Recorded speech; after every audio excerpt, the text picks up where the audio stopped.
Hello, everyone, and welcome back to the Career Evangelist Podcast. Today on the show, we are unlocking the secrets to thriving in uncertainty with our guest, Allister Frost, who is an author, speaker, and Microsoft first digital marketing strategy leader. Alista teaches busy professionals how to future-proof their careers using curiosity, creativity, and courageous communication. Guys, get ready to stretch from your comfort zone and take actionable steps towards career long success. And with that, I'll bring in our guest. Hi, Alista. Welcome to the show. Hey, Vola, nice to be here. Thank you for that lovely introduction. So I noticed you are joining us from the UK. Where about in the UK are you currently? I'm just south of the big city of London. So if you know Gatwick Airport, if you've ever been to the UK, Gatwick Airport, just south of London, I'm not far from there. So that's my Oh, location. you asked if I've ever been to the UK. I actually lived in the UK for a while. I lived in London and later Oh, okay. in Newcastle. So, and I've been to Heathrow, Gatwick. Yeah. Of I'm course. I mean, it's a great country, and with London and Newcastle, you've just described two completely different places. So, if there's any of you or anyone listening in who's not been to the UK, it's a small little island, but there's extraordinary variety within it, right? That's correct. And I loved it when I lived there. I enjoyed my time in the UK. So great people, I'll say. I totally enjoyed. So we'll go to the podcast. I often get involved in lots of career discussion, maybe because this is a career evangelist. And recently, I was in a conversation with my friend, and he was asking this question about the future of career. So I'm going to ask you that same question, Alistair. How can Mm. we future-proof our career? What does that mean? Mhm. How can you future-proof anything? So, actually, I'm going to take issue right up front. You cannot future-proof anything, in my opinion. There's something about that word. I really don't like it. The idea that when you future-proof something, you've kind of got it fit for purpose and it's going to be good forevermore and you don't need to worry about it because you future-proofed it. And as I often point out to some of my audiences, I'm a keynote speaker. I used to have a future-proof laptop 10 years ago, but I'm not still using it because guess what? The world moved on and everything moves on, including the world of work and the world of careers. So there is no one thing that I believe anyone can do now that will future-proof their careers. What you can do, I use a slightly different word, you can make your career future ready. Oh, And I that's a like that. continuous process. So I really think we need to think about the meaning of these words because future proof creates an illusion of control, an illusion of I can do this job and then I'm sorted. That has gone. If you want to have a long career and you want to stay relevant and useful in the workforce or doing whatever you love for as long as possible, you need to be future ready today for what comes next. That's all you can do. Okay. So in that case, how can we future ready? Well, I talk about something that I call a future ready mindset. And it's really a simple process to try to shift people out of maybe some habits that we've learned over time, thinking that change is something that happens to us, thinking that we can become a master of something, thinking that we know what's going on and we can rely on the boss to tell us what to do next. Future ready rejects all of that old way of thinking and accepts that everything is obsolete. Everything that you know and do can already be done better. Literally everything. And your job is to look at the way you do your job and to work out what you should improve first. You can't improve everything, but you can improve something. And the future ready mindset is about looking ahead and saying, okay, I see this change on the horizon. I'm interested in let's take AI. A lot of people mention AI when we talk about this because it's relatively new to a lot of people, but very few people have fully mastered it and understood it. I see AI on the horizon. I think I should be able to use that in some way to streamline parts of my work. How can I do that? And not waiting until the point where your competitors have already done it and you've been left behind and you don't have those skills. It's about being proactive and getting ahead of the game. So I draw the comparison. I think a lot of people are very good at being today ready. They get through each day. They go to work. They do a good job. They work hard. They're brilliant people. But they go home exhausted every evening, and then they get up the next morning and do it again. And they don't have any time to look at what they're doing and to make it better, to streamline it, to make it future ready in some way. So that's the difference. I want people to carve out more time in their working day, literally every day, to think about what's next and to work on bringing that stuff forward so that they can be moving forward in a progressive way, faster than their competitors, maybe faster than their colleagues, almost certainly faster than their boss. Absolutely. So, future ready is about being proactive. It's about bringing that future closer. That's what I'm hearing. Now you drop the word AI, and there's virtually no conversation these days that doesn't include AI. So I'm going to ask what are, because part of being future ready is also to understand AI and its impact on our career. So what are some, I'll call it top three human superpowers that AI can't replace because people are afraid of that AI, you know?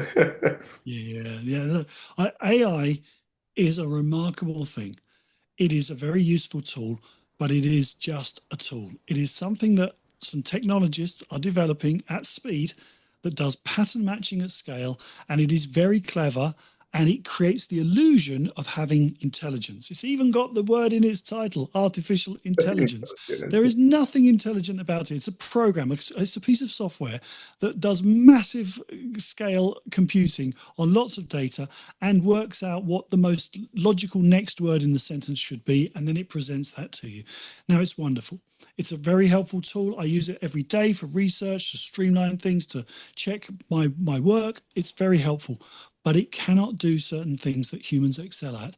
And you referenced the superpowers. These are in my ReadyAlready growth cycle, my model. There are three things that I don't believe AI will ever do as well as a human being. And they basically boil down to curiosity, imagination, and brilliant collaboration with other human beings. So just very quickly, I'll take those in turn. We don't actually know what human curiosity is, the ability to be curious about something. And so we certainly can't program this into a computer, but we can do this. We were all infinitely curious when we were children. We would ask questions of anyone around us. Is like, why are we doing this? What's that for? Why do I have to put my shoes on? Because we're making sense of the world. The Right. problem is, as adults, and in the workplace particularly, asking why do we do this is a bit of a silly question because you probably should know the answer to it. We Exactly. stop asking why.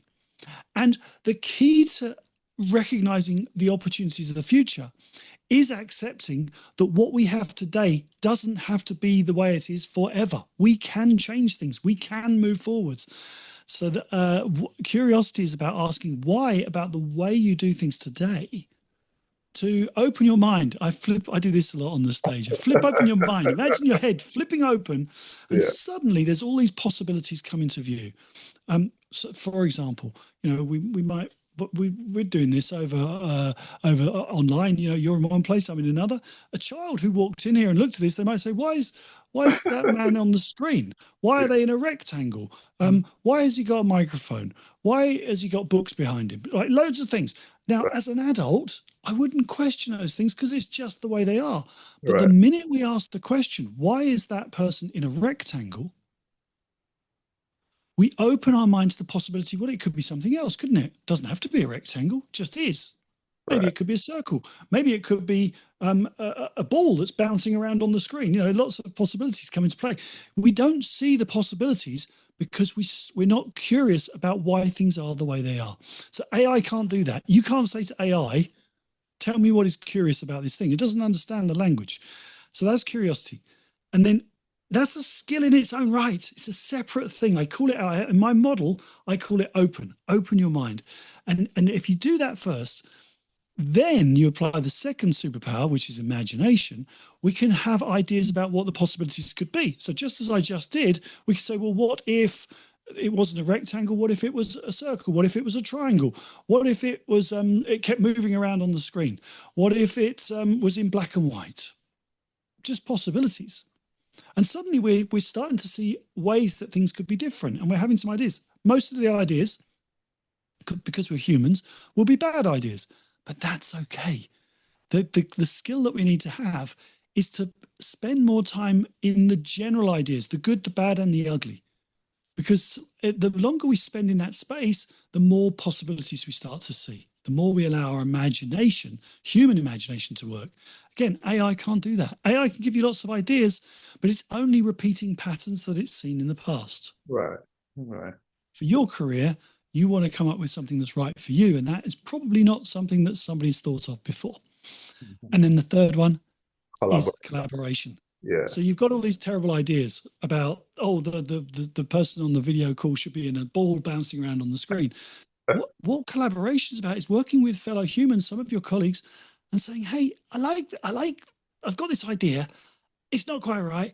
Help me out a bit. Can you turn this into something that's useful?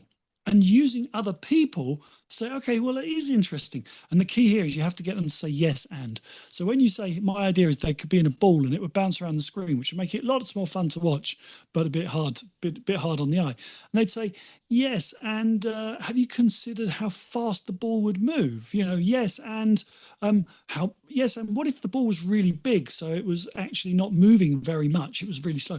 Yes, and what if it was a bowling ball? So they might have other ideas. Right. You see what I'm doing there? When you get colleagues, when you can take a bad idea and work with friendly colleagues to turn those ideas into something that starts to feel, actually, that might work.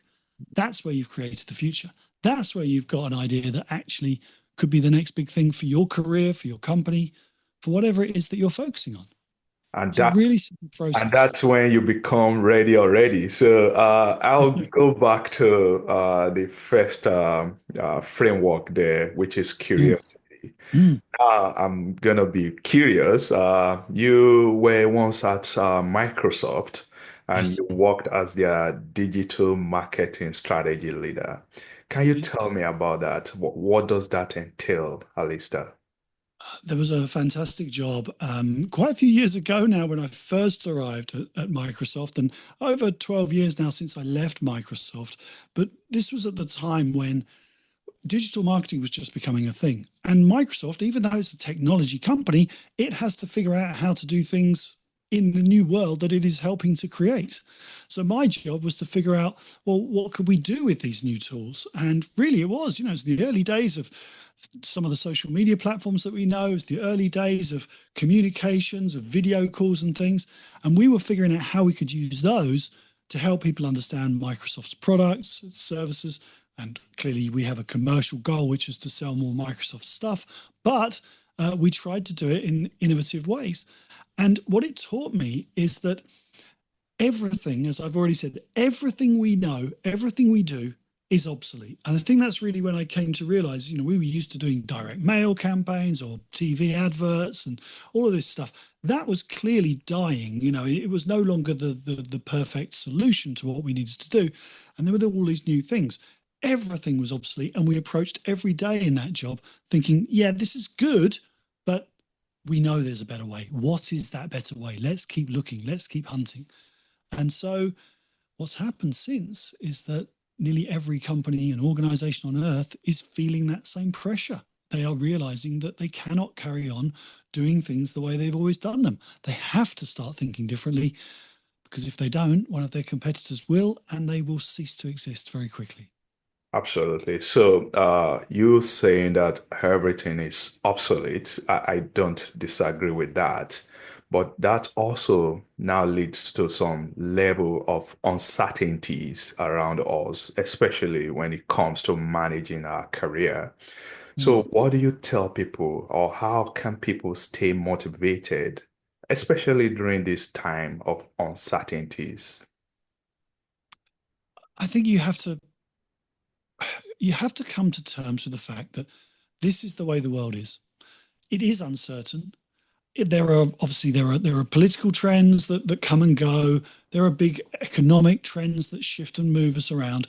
But uncertainty and speed is the new normal. We have to get used to that. And it will only get faster.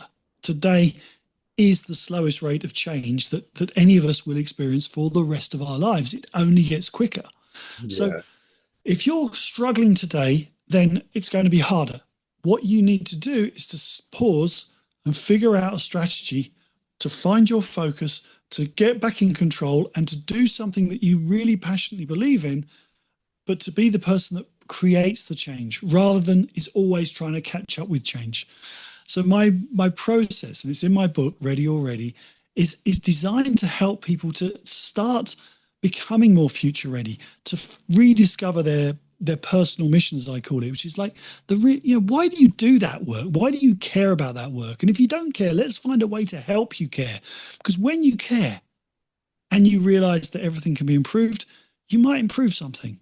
But if you don't care, you're just going to tick the boxes, go through each day, do the minimum effort, and hope that continues for as long as possible. It won't, because you're going to get found out. So we need everybody to be proactively looking for better.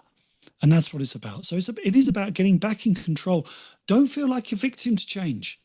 Feel like the person that is creating some change, however small. It literally might be that you're just changing the colors on the spreadsheet. That's okay. If it makes it better, that's really enough. That is. But it might also be that you have an idea for a new product or for a new way of selling or for a new marketing campaign. Who knows? It depends on your job, of course. But yeah, you can create change. And this is really important, Bola. The worst people to rely on to control change in your organization are the leaders, because the leaders do not know the detail of each of the individual jobs. They're too distanced from it. You know your job, you know your remit, you know what's good, what's bad, you know what could be improved. You might not know how to improve it. That's your job, is to find out what is that thing that could make this faster, quicker, smarter, more efficient, whatever. Oh, that's fantastic. So I love step-by-step approach, and you are telling us to be ready already. So I want to hear from you, to those that are listening to us. What would be the first step that a professional should take when they want to become future ready? What should be the first thing they do? Well, the very first thing is, and I hope people are hearing this from me, is accept the challenge that you are going to have to keep up and stay relevant. You cannot stay in your comfort zone and imagine that you're going to be fine. It's not. The change is coming, and when you accept that it's not going to be easy. That it is going to take perseverance. It's going to take resilience. It's going to take a real lot of effort. Then you're ready to start. So the very first step is actually accepting that you need to work in a different way if you are to stay relevant and useful in the workplace. Exactly how that will pan out, what you will need to change, will come later. But first of all is accept and be honest with yourself. Are you ready for the future? Are you capable of taking on all of the challenges that are likely to come along? And most people I deal with, if they're honest, they say, no, I'm not really. I know there's that problem. It's kind of there in the near distance. I'm sort of hoping it doesn't come into focus, but it will. So that's the thing. Start there, by accepting the challenge and then taking some action that will allow you to discover how to become future ready. Now, to my listeners, you've been telling us to stretch beyond our comfort zone. What's your strategy? Because we hear this word, go out of your comfort zone. How can I do that? Yeah, look, it is a cliche. Everyone says it, but I think it's a helpful way to think about things. What is a comfort zone? A comfort zone is a psychological safe place where you feel at ease because you're not being challenged. So maybe, if you think back to your first week at work, there was no comfort zone because everything was new, everything was different. You were learning all the time, and it was really complicated. And you were writing stuff down so you didn't forget it. But if you've been doing the job for a few weeks and months, maybe years, you've kind of got used to the way some things are. And you know that the meeting, you can turn up to the meeting 5 minutes late and it's okay. You know that you don't need to prepare, or you know that the annual budgeting cycle it sounds hard, but it's not actually that difficult. We can get away with doing the minimal amount of work, whatever it is. That's your comfort zone. What you need to do is accept that, when if you're feeling that way, you're almost certainly not being progressive in your thinking. You're not exploring the new possibilities. So when I say stretch your comfort zone, it's just recognizing that you can do things better. And it might be that you could be more productive, or just frankly, it might be that you can go home earlier because you can get more work done during the day with focus than you are at the moment. You've got to look at what's become comfortable to you and question how you could not be entirely comfortable, and actually be pushing a little bit harder where it matters. Excellent. So your book, Ready Already, what's one takeaway that you want my listeners to know about your book, Allister? I got it right here. I'm getting used. This only came out in September. So as I'm a first-time author, I'm getting used to holding up my book, because that's what you have to do, I'm being told. This is a really short, simple book. I've never liked business books. I mean, they're useful, but I'll be honest, normally after chapter 1, I've got the idea, and then it goes on the bookshelf. I don't read anymore, and that's a waste. So this book is designed to hook you, to get you in there, to get you working and get you thinking. It's got exercises in there and so on. What this will do for you, if you're feeling stuck, if you're feeling like, I need a new perspective on how I can stay relevant at work, this will give you the framework for doing that. There is a chapter for each of the steps in my 5 steps in my model. There's also stories from my career where I had realizations that I wasn't looking at work the way I needed to. And there's loads of richness in there. So I'm genuinely super, super proud of this book. It's getting some lovely reviews, and I know it works. That's out now, paperback, hardcover, ebook. And even the audiobook, Bola. I had to spend 2 days in a recording studio reading my own book, and again because I kept getting it wrong. But the final recording is quite good. So you have a good voice. You sound very nice and clear. So I'm sure people would enjoy listening to you. Well, you've got to believe me. After 4 hours of reading your own book, I didn't have a nice voice.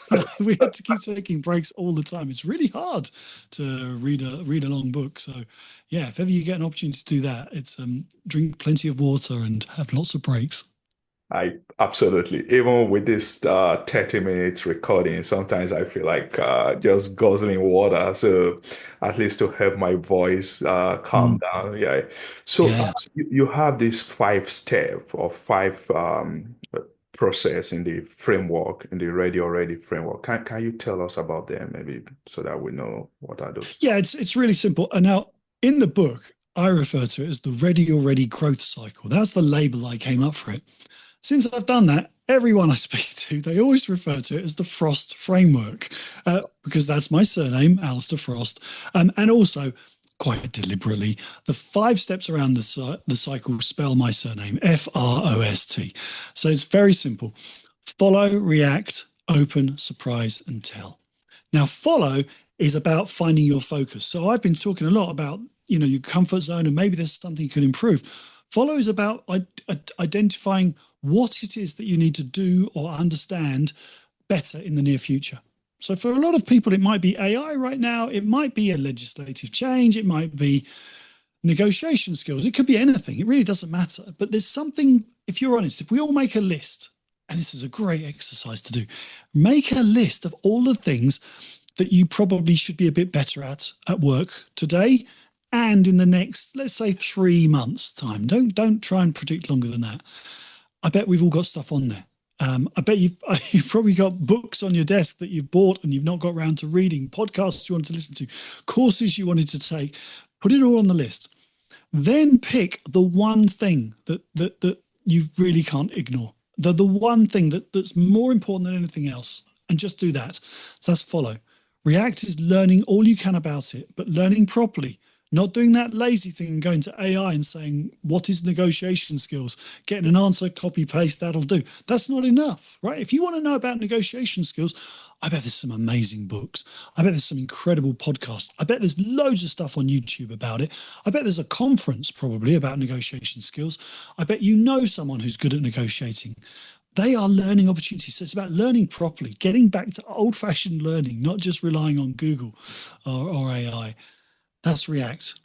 That's where you, and at that point, React is called React because you then choose your reaction to it. After you've learned, is it still the thing that you need to focus on or not? If it isn't, go back to follow. So it's a check step. I don't want people wasting their time because sometimes you think, oh, I've really got to get good at negotiation skills. When you start learning a bit about it, you go, actually, that's not what's holding me back. It's presentation skills that are holding me back, or it's my time management that's holding me back, or it's my product knowledge. So don't waste your time on the wrong thing. And then you've got, that's the F and the R of Frost. And then you got the three superpowers that we'd already talked about: open, surprise, and tell. And it's simply applying those three things: curiosity, imagination, and human collaboration around your topic. So that at the end of all of this, what you get out is some possibilities that a few people feel are like, yeah, that's actually, probably should do that. We should, and you can go to the boss or whoever to say, look, here's an idea. I want to make this happen. Can we do this? And try and get a pilot or do a test. Make things happen. That's how you create the future. Absolutely. I love that. Thank you very much, Allister. So as we are wrapping it, I want to go quickly to our rapid fire questions. Oh, go on then. You are an Englishman, so for you, is it coffee or tea to make you focus? Oh my, but tea first. Tea. Always have a cup of tea because I'm British, but quickly followed by too much coffee. So, Alistair, what's the first job you ever loved? First job I ever loved was the first job I ever had, and it was cleaning the tables at a beachfront cafe, going around collecting up cups and saucers and messy ice cream mess that people had made at a beach in the UK. I only worked in the summer when I was a very young teenager, and I loved that job because I worked so hard, and that's where I learned the value of hard work equals good rewards. What's one word that you will use to describe a future-ready leader? Focused. Focused. What's your biggest career regret, Alistair? Oh, that's so hard. I regret not doing the stuff that I now tell people to do, in all honesty, right? I regret not having the courage to speak up, not feeling like my ideas were worth hearing. I regret sitting back and letting the leaders decide my fate rather than telling them what their fate should be. There are lots of things that I look back on and I've learned over the last 10 plus years working with amazing companies around the world. And that's why I teach these things now, because I can see how it might have benefited me, but it absolutely can benefit people who are still in the working life today. Finally, what's your best career advice, the one that you've received? Or maybe give us a career advice that my listeners can take away from this episode. Just believe in yourself. Maybe. It's a cliche, it's easy to say, but you have to. Your ideas are valuable. Your thoughts are worth having. If you're taking lazy shortcuts, maybe not so much, but if you're thinking, you're working hard, you have to believe in yourself, your ability. You are amazing. Keep going. You will get the results that you deserve. I love that. Thank you very much, Allister, for being with us, for being an evangelist. I'm very, very sure that my listeners, they will find this episode very beneficial. So where can we find you so that we can connect with you and continue this journey with you, Allister? Yeah, seriously, I do love hearing from people. Whilst I travel around the world as a speaker and I go on big stages and I have a nice life, it can be a lonely existence. And I love, love, love hearing from people. So my name is kind of hard to spell, but if you can type into browser readyalready.me, if that's the way, that's how you get ready already for you. So it's readyalready.me. That will take you to my website. That will help you to find out about the process where you can get the book and, of course, to get in touch with me and let me know about your success. Thank you, Allister. We are ready already, and I believe we are future ready after hearing from you. I thoroughly enjoyed this episode. So, guys, follow Allister. You'll find him on LinkedIn. And please subscribe to the Career Evangelist Podcast so that together we can continue to evangelize and help more people find what they love. Thank you.